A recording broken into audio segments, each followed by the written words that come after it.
All right, hey Blood Dads. We are here at Madison Blue Spring, and before I ever get into the water, last time I wasn't able to do this and we tried it out for the first time. I piloted this Akaso EK7000 down at Wekiver Springs, but I wanted to do a product review on this so you could see what it's all about, because due to the circumstances at the time, I wasn't able to do a product review on this. So this is a perfect opportunity to do that so you can see how this matches up with a GoPro. So let me turn this around. So this is a different version of the GoPro. So you can see its housing and the way it's set up looks like a GoPro, but under the name Akaso EK7000, it was one of the top cameras that was like a GoPro and in Amazon, and was much cheaper than GoPro. But as I was looking at different reviews, this particular model, there was a less chance of having a high review than a GoPro. But nonetheless, this is the first time I'm trying it out, so I really don't know what the comparison is, because this is my first camera that I was able to attach on that right there. If you look on our Wekiver Springs Blab Dad video, you'll see how I attached it there at the top. Okay, but I digress. Let's talk about the actual camera itself. Okay, so it's in its protective housing. Let me go ahead and take it off. I'm going to turn it around,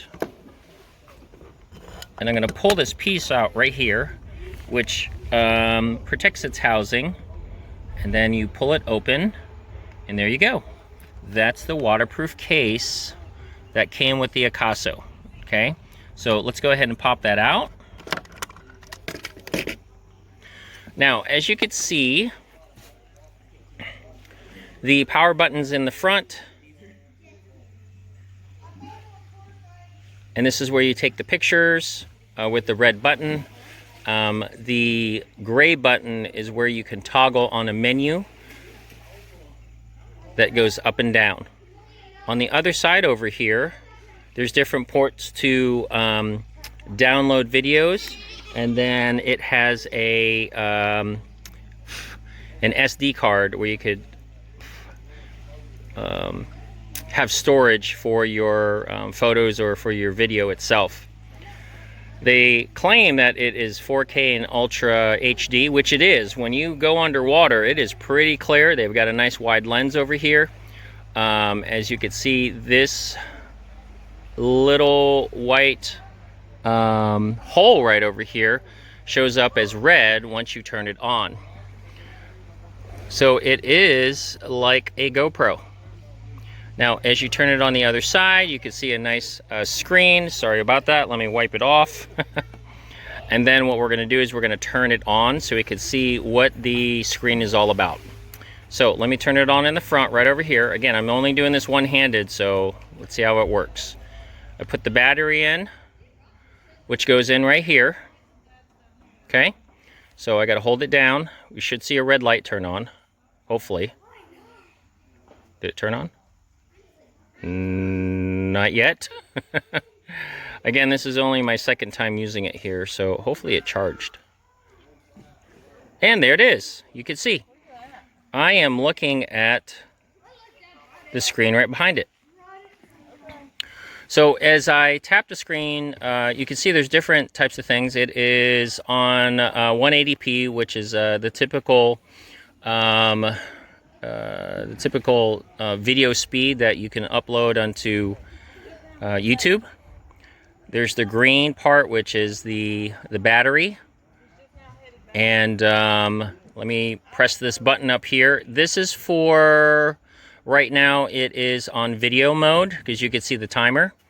Again, I'm not quite familiar with all the bells and whistles, so let me just press this and see what happens. Okay, there's the camera, which is now running, and it is recording what I'm seeing right now.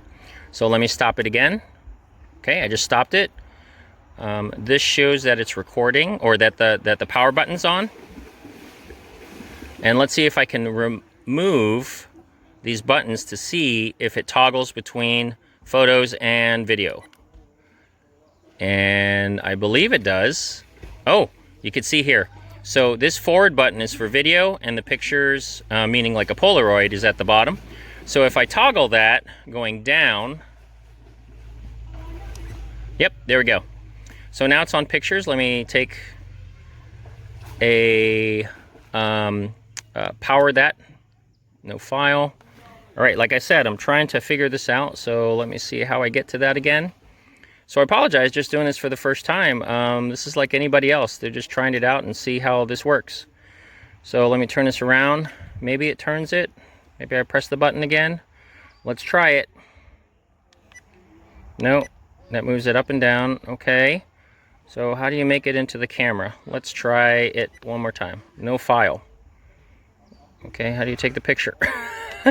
Sorry, folks. But again, when you get one of these things for the first time, it didn't come with directions. I had to actually download it, and I've been kind of lazy trying to figure this out. I hope to take pictures with it. I think that's what you do. So let me do that, and then go up.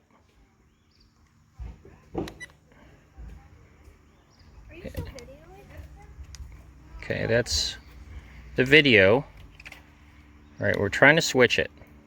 That shuts it off. So that's the on-off button. Okay, come on, guys. Work with me. No file. Okay. Anyway, so you're able to take pictures. I was taking pictures last week of my parents. But it's very small and convenient. And it came with accessories. Now, these are different types of accessories.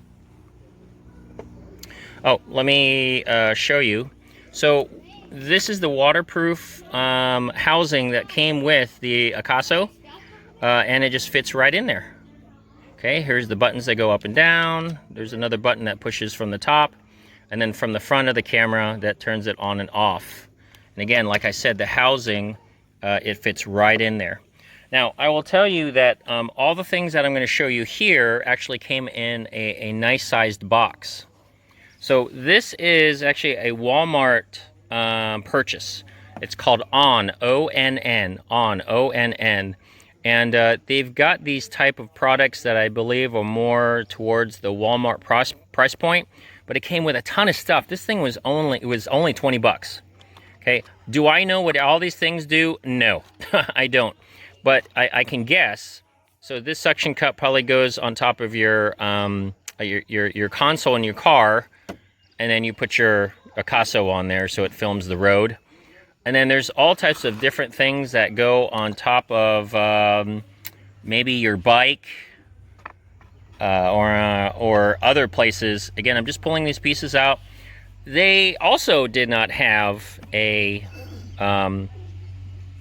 manual. I don't know what some of these pieces are. So your guess is good as mine. But obviously these are threads that go in here to keep it secure to whatever it's secure to. This one right here, I believe, goes on your head. So as you move your head, the Akaso moves with you. And then some of these just other accessories that you could see here. 20 bucks. That's not bad. 20 bucks. Now, some of the stuff that you see from GoPro, man, that is an arm and a leg just to get their stuff. It's relatively the same thing, but for $20. Here's another thing. Here's a selfie stick. You simply put one of these pieces on top of the selfie stick, and it's a telescopic one. As you can see, there it is, telescopic. And it's in this nice carrying case. Ooh, there's more stuff. What do we got in here? Yeah, I don't know. Yep, don't know what this is either. But anyway, so I'll have to pull. So here's a nice secure case. And one of the last things that it came with was this. Nice and bright. So you can guess what this is, what I'm about to do. This is buoyant, so as it goes into the water, it floats, and it could also be attached to my wrist. So not bad for $20. So if I understand this correctly, this was probably a quarter of the price of a GoPro. Okay, now the the same quality, I'm not sure in terms of like the housing and the durability of it. No idea. Again, this is my first, not my first purchase. I got this for my birthday. So I think this thing is around somewhere between $50 to $100. Most GoPros, I believe there's two or three different versions of GoPros. They go for $200, $300, and I think $400. So to have a price point that's more affordable between $50 and $100, that's not bad. So, and especially if it's you know, your first time purchase, you know, you don't want to spend an arm and a leg and then figure out that it doesn't work for you. So we're going to try this out. We're going to put it in its housing. Okay, there you go. Again, I'm doing this one-handed, and this thing goes up to sorry. This thing goes up to catch it. There you go. I caught it, and now I'm going to lock it. Try to lock it one-handed. It did. It locked. So there you go. There's the Akaso EK7000 4K Ultra HD and Wi-Fi enabled. All right, so we're going to try this out right now. This is the second time we're going to use it, but in much more clear water compared to Wekiva Springs. We're going to try this out, the Akaso EK7000. So if you like our Blood Dad videos of this product review, tell me if you've ever used a product like this, namely the Akaso, and if you've used both, I would love to hear your thoughts and comments about what do you like about both of them, what don't you like. So let's try this out. If you like our videos, go ahead and comment, like, subscribe. Don't forget to hit that notification button. Ding. Ding. Well, that's very poor. Ding! And share, share, share. So share this information, and let's see how the Akaso works. Right over there. All right. See you down under.